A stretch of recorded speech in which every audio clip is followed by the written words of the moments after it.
محمد وآل محمد صلوات اللهم صل على محمد وآل محمد.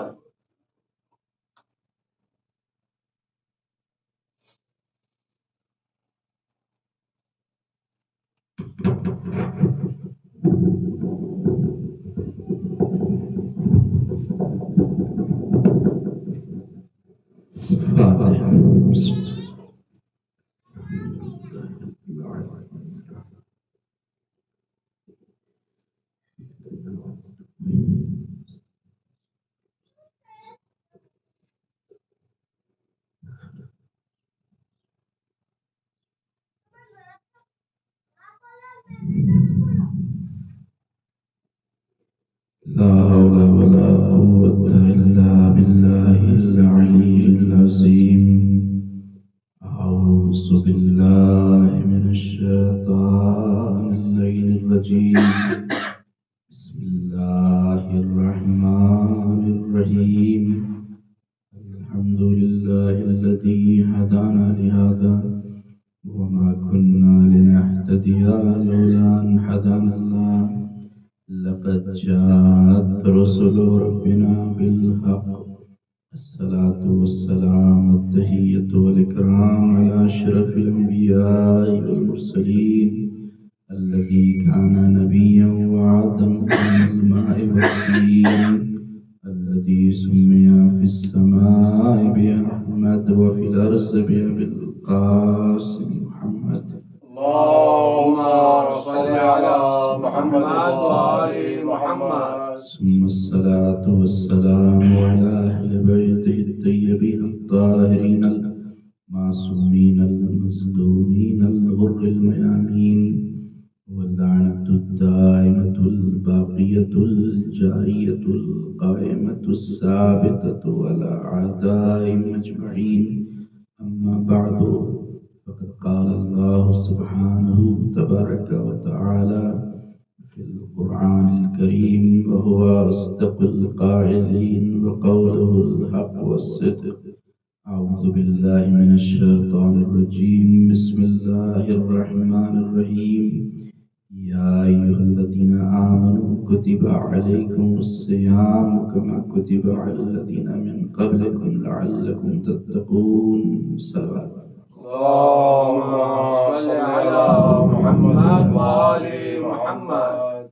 حاضرین بزم اعظم، ماتم داران پرسداران سید الشہداء بطفیل چاہتا معصومین علیہ السلام، اور خصوصاً بتعید حضرت بطول بنت رسول معصوم عالم جناب فاطمہ زہرا سلام اللہ علیہ. اللهم صل على محمد وآل محمد.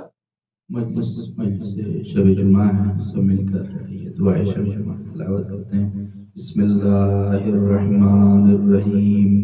الحمد للہ من اول الدنیا الى فنائها ومن الآخرة إلى بقائها والحمد لله على كل نعمة وأستغفر الله من كل ذنب وأتوب إليه يا أرحم الراحمين. اللهم صل على محمد وآل محمد. شعبان المعظم کی آج یہ 25 تاریخ ہے اور ماہ مبارک رمضان سے ہم لوگ صرف 4 دن یا 5 دن دور ہیں، اور ہر طرف استقبال ماہ مبارک رمضان کے پروگرام ہو رہے ہیں کہ کس طریقے سے اللہ کے اس پاک اور عظیم مہینے کو ہم ویلکم کریں اور کس طرح سے اس مہینے میں برنامہ ریزی کریں تاکہ اس مہینے میں ایسے اعمال کو انجام دے سکیں کہ جن اعمال کے ذریعے ہماری دنیا اور آخرت بہتر ہو جائے. ایسے تو ہر سال ماہ مبارک رمضان ہر سال آتا ہے، اور الحمدللہ ہم میں ایسے لوگ موجود ہیں کہ 20 ماہ مبارک رمضان 20 سال گزار چکے ہیں کہ 20 مرتبہ آیا اور گزرا. تو کسی کی زندگی میں 30 مرتبہ، تو 40 اور 50 مرتبہ ہم سب کی زندگی میں ماہ مبارک رمضان آیا اور ماہ مبارک رمضان گزر گیا. لیکن سوال یہ ہے، یہاں پر اہم سب سے سوال یہ ہے، اور پہلے ہی ہم عرض کرتے ہیں اپنے تمام جو آن لائن دیکھنے والے لوگ ہیں کہ اس ویڈیو کے آخر تک آپ بنے رہیے گا، کیونکہ آج کی اس مجلس میں کچھ ایسے اعمال کو آخر میں بیان کرنا ہے کہ جس سے دنیا اور آخرت میں کامیابی اور کامرانی حاصل ہو سکتی ہے۔ جب آپ کامیڈی ویڈیو اور انٹرٹینمنٹ کے ویڈیوز کو دیکھتے رہتے ہیں تو یہ تو ایک ایسی بات بتانے جا رہے ہیں آج کی یہ جو مجلس ہے بہت اہم ہے، لہٰذا پلیز لسن کیئرفلی اور توجہ رکھیے گا آخر تک، اور اپنے دوستوں تک اور اپنے چاہنے والوں تک بھی اس ویڈیو کو شیئر کیجیے گا، کیونکہ یہ بہت ضروری اور اہم ہے ہمارے لیے کہ ماہ مبارک رمضان ہر سال آتا ہے، 30 سال 40 سال ہم نے گزارا، لیکن آخر وجہ کیا ہے کہ جب ماہ رمضان ختم ہوتا ہے تو اعمال کے لحاظ سے، کیونکہ ہم ماہ رمضان میں روزہ رکھتے ہیں، تلاوت کرتے ہیں، دعاؤں کی تلاوت کرتے ہیں، شب قدر گزرتی ہے، سارے نیک اعمال کرتے ہیں، لیکن جب عید کا دن آتا ہے تو اعمال کے لحاظ سے جو کروڑ پتی ہوتا ہے وہ عید کے دن روڑ پتی بن جاتا ہے۔ آخر ایسا کیوں ہے کہ ایک مہینے تک نیک اعمال کیے لیکن عید کے بعد وہ سارے عمل بیکار ہو جاتے ہیں اور اس کا ویسا فائدہ نہیں ہو پاتا کہ جو مقصد روزہ ہے۔ مقصد روزہ کیا ہے؟ ماہ رمضان کا مقصد کیا ہے؟ اللہ نے کیوں یہ ایک مہینے تک اپنے بندوں کو اس بھوکا پیاسا رکھا اور یہ 9 یا 10 چیزیں جو بیان کی گئی ان سے پرہیز کرنا ہے؟ تو کیا 11 مہینے جب اللہ کھلا رہا ہے اپنے بندوں کو تو ایک مہینے میں کیا ایسا ہے کہ اس کے یہاں اسٹاک کم ہو گیا ہے؟ جیسے یہاں پر کبھی تیل کی شارٹیج ہو گئی، تیل نہیں مل رہا ہے تو سب تیل کا بھاؤ بڑھا دیتے ہیں، چاول نہیں مل رہا ہے تو چاول کا بھاؤ بڑھا دیا گیا، تو کبھی کبھی کسی چیز کی مارکیٹ میں نیبو کی شارٹیج ہو جاتی ہے تو پھر روانڈا سے آتا ہے تو پھر اس کو مارکیٹ میں بیچا جاتا ہے۔ تو کیا اللہ کے یہاں بھی کھانے پینے کی چیزیں کم ہو جاتی ہے ایک مہینہ کہ وہ ایک مہینہ بندوں کہہ رہا کہ بھوکے پیسے رہو؟ نہیں، اللہ کے یہاں جہاں وہ 11 مہینے کھلا رہا ہے ویسے ہی وہ ایک مہینہ اور بھی کھلا سکتا ہے، لیکن وہ چاہتا ہے کہ بندوں کو ایک موقع دے اس کی قربت حاصل کرنے کے لیے اور اس کا تقرب حاصل کرنے کے لیے کہ اللہ کے نیک بندے کیسے بنے، اللہ کے عبادت گزار بندے کیسے بنے۔ اور اسی لیے اس ایک مہینے جو ماہ مبارک رمضان وہ ہم کو دے رہا ہے یہ حقیقت میں ہمارے لیے ٹرننگ پوائنٹ ہے، ایک گولڈن چانس ہے اپنی روحانیت کو اوپر لے جانے کے لیے، اپنے اندر تقوی و پرہیزگاری کو پیدا کرنے کے لیے، گناہوں سے دوری کے لیے، دیندار بننے کے لیے، دھرمی بننے کے لیے، یہ ایک بہترین موقع ہے ہمارے لیے۔ تو جو مقصد روزہ ہے، جو غرض و غایت روزہ ہے، اسی آیت کے ساں قدر میں تھوڑا ہے سورہ مبارکہ بقرہ کی کہ یا ایھا الذین آمنوا کتب علیکم الصیام، اے ایمان لانے والو تم پر روزے لکھ دیے گئے یعنی فرض کر دیے گئے، کما کتب علی الذین من قبلکم، جس طرح سے تمہارے پہلے کی امتوں پر روزے فرض کیے گئے تھے۔ اور آخر میں اللہ نے بیان کیا کہ اس ایک مہینہ روزہ رکھوانے کا مقصد کیا ہے، آخر وجہ کیا ہے اور ریزن کیا ہے اور باعث کیا ہے، سبب کیا ہے، لعلکم تتقون۔ اس پورے مہینے روزہ رکھنے کا سبب اللہ نے قرار دیا ہے کہ شاید کہ تم متقی بن جاؤ، شاید کہ تمہارے اندر تقوی پیدا ہو جائے، پرہیزگاری پیدا ہو جائے، خوف خدا پیدا ہو جائے۔ تو اس کا مطلب یہ ہے کہ ایک مہینے تک جو اللہ یہ پریکٹس کروا رہا ہے حلال کاموں کو چھوڑنے کی، یہ اسی لیے کروا رہا ہے کہ ایک مہینے تک جب تم حلال کاموں کو چھوڑ سکتے ہو تو سال کے 11 مہینے میں حرام کاموں کو بھی تو ترک کر سکتے ہو۔ اور یہ ایک بہترین موقع ہے ان لوگوں کے لیے جو لوگوں کو کس طرح کا ویسن ہو گیا جیسے کہ سگریٹ کا، جب 12 گھنٹے 13 گھنٹے تک سگریٹ کو چھوڑ سکتے ہیں تو 24 گھنٹے کیوں نہیں؟ اس کا مطلب یہ ہے کہ اللہ یہ بتا رہا ہے کہ میرے بندے تیرے اندر ول پاور بڑا ہے، اگر انسان ارادہ کر لے کسی چیز کا تو ممکن نہیں ہے کہ پھر وہ ارادہ ٹوٹ جائے اور نہ کر سکے۔ جب ارادہ کر لیا آپ نے صبح میں سحری کھا کے 12 گھنٹے بھوکے پیاسے رہنا ہے، 9 چیزوں سے بچنا ہے، تو اب آخر تک مغرب کی اذان تک بچتے ہیں یا نہیں بچتے ہیں؟ تو اس کا مطلب یہ کہ ول پاور تو اسٹرانگ ہے، اگر انسان چاہے تو کچھ بھی کر سکتا ہے، اللہ نے اتنی طاقت انسان کے اندر دی ہے۔ لہٰذا کوئی بھی بری عادت اگر انسان اس کا عادی بن گیا ہے چاہے تو چھوڑ سکتا ہے، کوئی چیز امپوسیبل نہیں، nothing is impossible in this world۔ یعنی کوئی بھی چیز محال نہیں ہے، ناممکن نہیں ہے۔ اگر انسان ارادہ کر لے، کوشش کر لے، ایسا کہ قرآن میں بھی اللہ نے کہا ہے لیس للانسان الا ما سعى، یعنی انسان کے لیے کوئی چیز مشکل نہیں ہے اگر انسان محنت کرے۔ محنت کر لے، اب اس میں مسلمان کی بھی شرط نہیں ہے، محنت کر لے تو ہر چیز انسان کے لیے ممکن ہے اور کوئی چیز انسان کے لیے ناممکن نہیں ہے۔ تو مقصد روزہ کیا ہے؟ مقصد رمضان کیا ہے؟ تقویٰ پیدا ہو جائے۔ اور اس خطبہ شعبانیہ میں جو کل انشاءاللہ ہم پیش کریں گے، خطبہ شعبانیہ میں پیغمبر اسلام نے فرمایا ہے کہ اس ماہ رمضان میں جیسا کہ بہت سارے اعمال ہیں، سب نماز پڑھتے ہیں، قرآن کی تلاوت کرتے ہیں، دعائیں پڑھتے ہیں، روزہ رکھتے ہیں، لیکن سارے اعمال میں سب سے افضل عمل کیا ہے؟ جب پوچھا گیا آپ سے اسی خطبے کے دوران تو پیغمبر اسلام نے فرمایا کہ اس ماہ رمضان میں سب سے افضل عمل ہے ترک گناہ، کہ انسان گناہوں کو چھوڑ دے۔ یہ سب سے افضل عمل ہے کہ گناہوں کو ترک کر دیں، گناہوں کو چھوڑ دیں۔ تو تقویٰ پیدا جب ہوگا، تقویٰ جب پیدا ہوگا تو خود بخود انسان گناہوں کو چھوڑ دے گا، گناہوں سے دوری اختیار کرے گا۔ تو وجہ یہاں پر ہمارے سامنے یہ سوال پیدا ہوتا ہے کہ ایک مہینے ماہ رمضان ہم بسر کرتے ہیں، لیکن کیوں تقویٰ پیدا؟ جب قرآن کی کسی آیت کو سنتے ہیں تو سوچتے ہیں کہ ہاں اس کے اوپر عمل کریں گے، حدیث کو سنا تو فوراً ایک جوش پیدا ہوتا ہے، لیکن وہ جوش فوراً ٹھنڈا ہو جاتا ہے، پھر وہ جوش ختم ہو جاتا ہے اور مجلس سے باہر نکلتے ہیں تو باتیں انسان بھول جاتا ہے۔ تو آخر وجہ کیا ہے کہ یہ جوش پیدا ہوتا ہے اور ختم ہو جاتا ہے؟ تقوی دل میں پیدا تو ہوتا ہے، خواہش اور ارادہ تو ہوتا ہے، لیکن پھر وہ ارادہ ٹھنڈا پڑ جاتا ہے۔ تو آج یہی آپ کی خدمت میں بیان کرنا ہے کہ ایسا عمل جو بڑا نایاب عمل اور بڑا کارگر عمل ہے اور تیر بہدف عمل ہے، کہ اگر آپ اس عمل کو کر لیں گے تو اگر دنیا کو حاصل کرنے کا ارادہ کریں گے تو حاصل کر کے رہیں گے، اور اگر آخرت کو حاصل کرنے کا ارادہ کیا تو ارادہ پھر ٹوٹے گا نہیں۔ 100% گارنٹی ہے کہ اگر ارادہ کر لیا کہ آخرت کو حاصل کرنا ہے تو حاصل کر کے رہیں گے، اور اگر دنیا کو حاصل کرنے کا ارادہ کر لیا تو ارادہ پورا ہو کے رہے گا، وہ ارادہ ٹوٹے گا نہیں اور ارادہ خالی نہیں جائے گا۔ جیسا کہ بہت سارا ارادہ کرتے ہیں جو ٹوٹ جاتا ہے، تو اسی ارادے کو مضبوط اور مستحکم بنانے کے لیے آج کا یہ عمل ہے۔ تو یہ ارادہ جب ٹوٹ جاتا ہے، اور اسی وجہ سے کیونکہ گناہوں کی کثرت ہے اسی لیے امام کا دیدار بھی نہیں ہو پا رہا۔ آیت اللہ بہجت کو کسی نے خط لکھا اور پوچھا کہ ہم کیا کریں، کون سا عمل کریں کہ امام کی محبت جو ہمارے دل میں ہے اس میں اضافہ، امام عصر کی محبت میں اضافہ ہم کیا کریں؟ تو آیت اللہ بہجت نے 2 چیزیں بیان فرمائی کہ 2 عمل کر لیں تو امام کی محبت دل میں بڑھتی رہے گی۔ پہلی چیز بتایا ترک گناہ، گناہوں کو چھوڑنا پڑے گا، پہلا عمل۔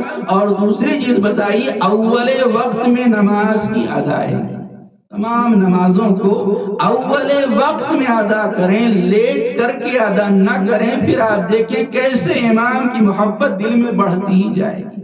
پھر آیت اللہ بہجت بیان کرتے ہیں کہ اگر کسی انسان کی عمر 1000 سال کی ہو، 1000 سال کی زندگی ہو کسی کی، اور وہ کوئی نیک عمل نہ کرے، کوئی تسبیح بھی نہ پڑھے، لیکن اپنے آپ کو گناہوں سے بچا لے، اگر اپنے آپ کو گناہوں سے بچا لے تو پھر اللہ کی قربت حاصل ہو سکتی ہے، پھر وہ انسان اللہ کے قریب ہو سکتا ہے۔ کہ جو انسان اپنے آپ کو، تو اہم یہ ہے، ضروری یہ ہے کہ اپنے آپ کو گناہوں سے بچا لے۔ اور پھر آیت اللہ بہجت ہی بیان کرتے ہیں کیونکہ امام کے دیدار سے جو سب سے بڑی چیز مانے ہوتی ہے وہ گناہ ہے، گناہوں کی وجہ سے ہی امام علیہ السلام کا دیدار نہیں ہو پاتا۔ اور آیت اللہ سید ہاشم حداد یہ بھی ایک بہت بڑے عارف گزرے ہیں، اور وہ بیان کرتے ہیں کہ جو انسان اس عمل کو انجام دے لے، یعنی جو اعمال آخر میں ہم بیان کریں گے، اس کے اوپر اگر عمل پیرا ہو جائے تو ممکن ہی نہیں ہے کہ وہ امام سے اس کا ارتباط نہ ہو، امام سے اس کا رابطہ نہ ہو۔ یہ ممکن ہی نہیں ہے کہ امام کو درک نہ کر سکے یا امام کا اس کا رابطہ نہ ہو اگر کوئی اس عمل کو انجام دے لے۔ تو ضروری ہے کہ اس کے لیے جس طرح سے دنیا کو حاصل کرنے کے لیے ہم کاپی ورک کرتے ہیں، آپ نے دیکھا کچھ لوگوں کو اگر جاب چاہیے افریقہ کے اندر میں تو ٹیلی کر کے آنا پڑتا ہے، ایکسل آتا ہو، پاور پوائنٹ آتا ہو، انٹری کرنا آتا ہو، یہ سارے کام کمپیوٹر پر کرنا آتا ہو تو جاب ملے گا۔ تو دنیا کو حاصل کرنے کے لیے اتنا کاپی ورک کرتے ہیں، تو آخرت حاصل کرنے کے لیے کیوں کاپی ورک نہیں کر سکتے؟ آخرت تو سب سے زیادہ اہم ہے نا، دنیا سے بھی. دنیا تو 60-70 برس کی ہے، یہیں 60-70 برس کے بعد سب کچھ ختم ہو جائے گا، انسان کی زندگی ختم ہو جائے گی. لیکن کیونکہ آخرت ہمیشہ رہنے والی ہے تو اس آخرت کے لیے بھی محنت کرنا، کوشش کرنا اور تگ و دو کرنا بہت ضروری ہے کہ آخرت کے لیے بھی محنت اور کوشش کریں. تو سب سے پہلی چیز یہ عرض کرنا ہے آج کہ اگر کوئی چاہتا ہے کہ روحانیت کو بلند کرے اور اس کی روحانیت بلند ہو جائے، اللہ کی قربت حاصل ہو، امام کا دیدار ہو، تو سب سے پہلی چیز یہ ہے کہ یہ استقبال ماہ رمضان کا بھی یہ ہے کہ استقبال ماہ رمضان کے لیے ارادہ کر لیں ترک گناہ کا عزم مصمم، کہ گناہ کو چھوڑنے کا مصمم ارادہ کر لیں کہ اب میں گناہ نہیں کروں گا. اور عرفا یہ بیان کرتے ہیں کہ ارادہ یہ ہو کہ میں گناہ کو چھوڑ رہا ہوں اس لیے تاکہ امام کی فرج امام میں اور ظہور امام میں جلدی ہو اور میں امام کا ناصر بن جاؤں. اس ارادے سے ارادہ اور نیت یہ ہو کہ میں گناہ کو چھوڑ رہا ہوں تاکہ گناہ کو چھوڑ کے میں امام کا ناصر بن جاؤں، اپنے زمانے کے امام کا مددگار بن جاؤں. تو اگر کوئی اس نیت سے گناہ کو چھوڑتا ہے تو آپ دیکھیے کس طرح سے امام کی مدد آتی ہے، امام کی مدد آئے گی. امام مدد کریں گے اس شخص کی کہ جو اس ارادے سے ترک گناہ کرے کہ امام کی میں مدد کروں گا اس لیے میں گناہوں کو ترک کر رہا ہوں اور گناہوں کو چھوڑ رہا ہوں. یہ پہلی چیز ہے، اس کی طرف توجہ دیں کہ اس نیت کے ساتھ گناہ کو چھوڑیں.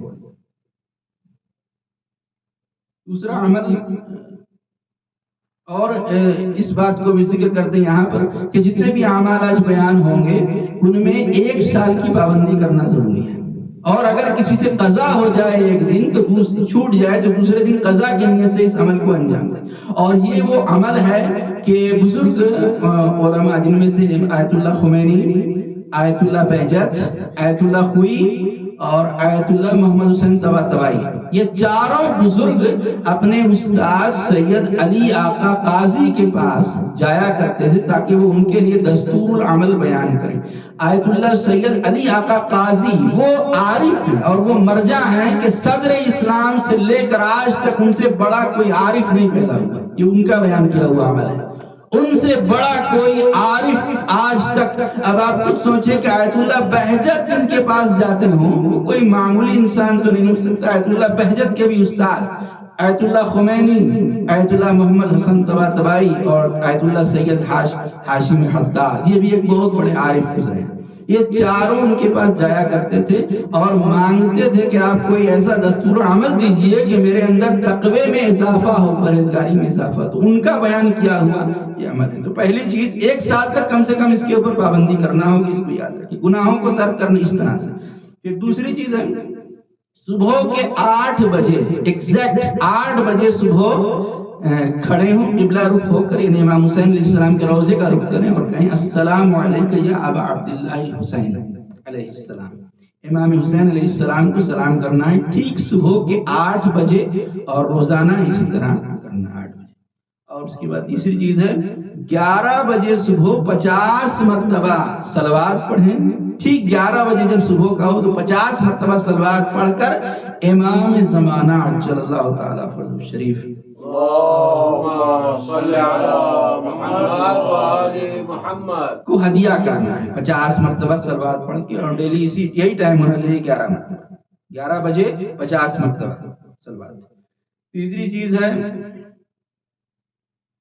تقلید، جو لوگ تقلید کر رہے ہیں اس کو صحیح کریں اور تمام واجب اعمال کو بر وقت انجام دیں. کوئی بھی واجب عمل کو چھوڑنا نہیں. نماز، روزہ، حج، زکوٰۃ، خمس، جتنے بھی واجبات ہیں ہمارے اوپر ان میں تساہلی کریں گے تو پھر عمل میں اثر نہیں ہوگا. سارے واجب اعمال کو بر وقت انجام دینا ہے اور ان کے ٹائم پر انجام دینا. چوتھی چیز ہے ہر نماز کے بعد جب بھی نماز پوری ہو تو خضوع اور خشوع کے ساتھ، یعنی پوری دل کے ساتھ، حضور قلب کے ساتھ تسبیح حضرت فاطمہ زہرا سلام اللہ علیہا اللہم صلی علی محمد و آل محمد، کہ جس کو قرآن مجید نے ذکر کثیر کہا.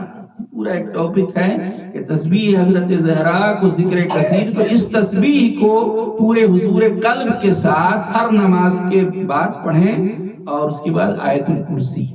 ساتھ ہی ساتھ آیت الکرسی 5 وقت کی نمازوں کے بعد آیت الکرسی کو پڑھیں۔ 5ویں چیز ہے سجدہ شکر ادا کرنا، نماز کے فوراً بعد۔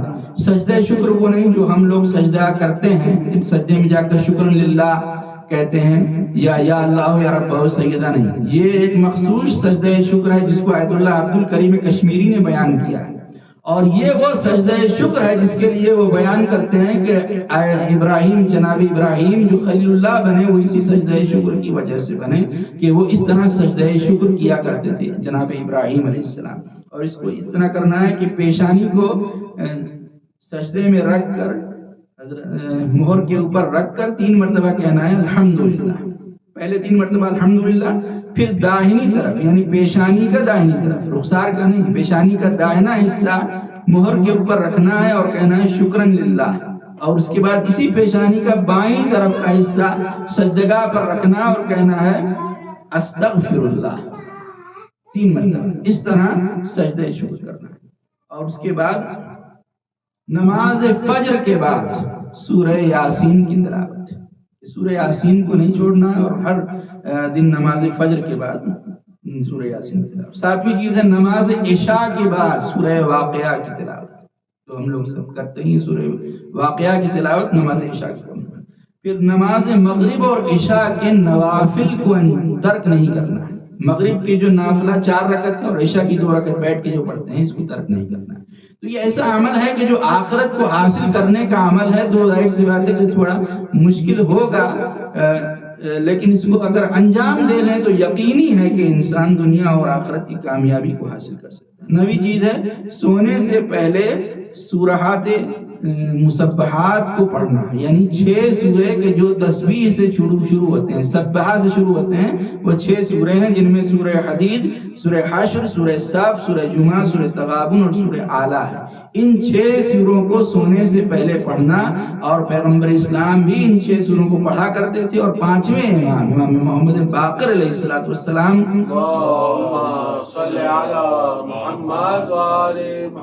سے ملتا امام فرماتے ہیں کہ جو شخص ان سورے کی تلاوت کرتا ہے اس وقت تک موت نہیں آئے گی جب تک اپنے زمانے کے امام کو دیدار نہ کرے، اس وقت تک موت نہیں آئے گی۔ اور اگر کوئی ان 6 سوروں کو نہ پڑھ سکے، کیونکہ ان 6 سوروں کے لیے بیان ہوا کہ اس میں ایک ایسی آیت آتی ہے ان 6 کے 6 سورے کے اندر جو ہزاروں آیتوں سے افضل ہے، اگر کوئی 6 سوروں کو نہ پڑھ سکے تو سورہ حشر کو ضرور پڑھ کے اور تلاوت کر کے سنیں۔ اور اس کے بعد آخری چیز ہے نماز شب، کہ نماز شب کو ترک نہیں کرنا ہے، اور نماز شفا میں جب نماز شفا پڑھ رہے ہیں تو سورہ قل اعوذ برب الناس اور قل اعوذ برب الفلق، ان دونوں سوروں کی تلاوت کرنا ہے۔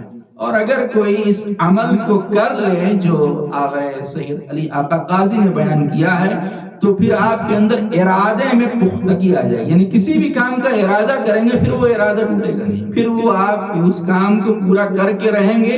اور وہ خود اس عمل کو بیان کر کے اس آیت کی تلاوت کرتے تھے جو سورہ فصلت کی آیت نمبر 30 ہے، اس میں اللہ فرماتا ہے کہ ان الذین قالوا ربنا اللہ ثم استقاموا تتنزل علیہم الملائکہ، بے شک وہ لوگ جو کہتے ہیں کہ اللہ ہمارا رب ہے اور اس پر ثابت قدم رہتے ہیں، تو تتنزل علیہم الملائکہ، یعنی ان کے اوپر آسمان سے ملائکہ نازل ہوتے ہیں۔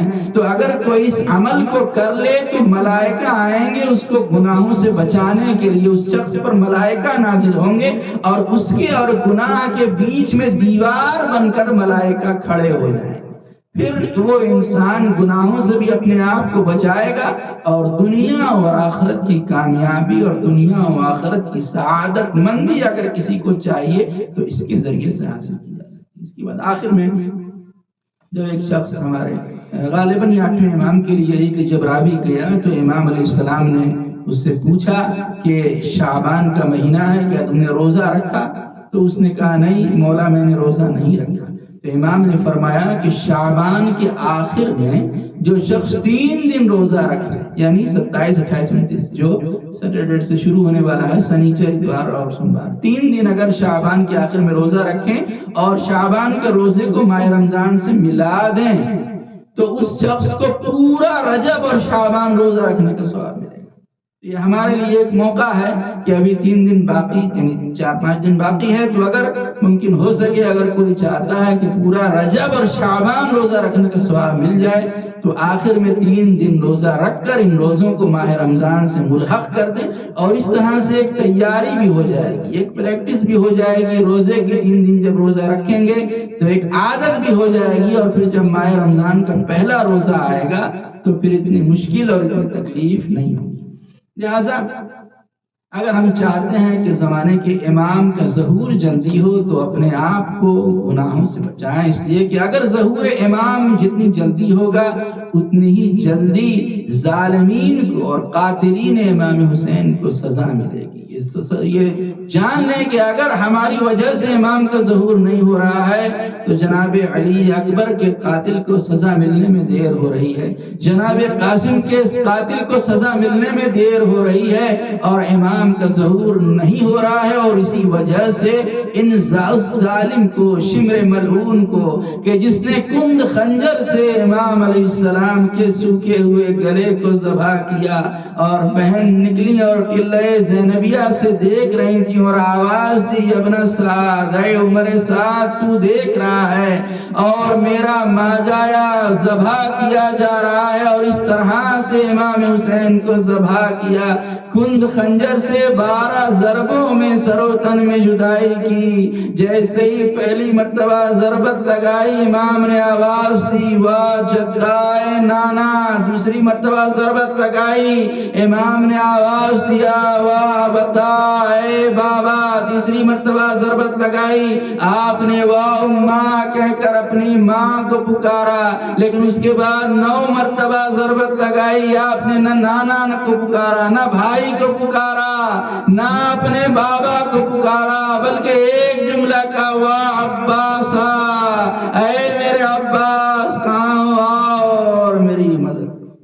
انا للہ و انا الیہ راجعون، رضا بقضائہ و تسلیما لامرہ، وسيعلم الذين ظلموا أي منقلب ينقلبون۔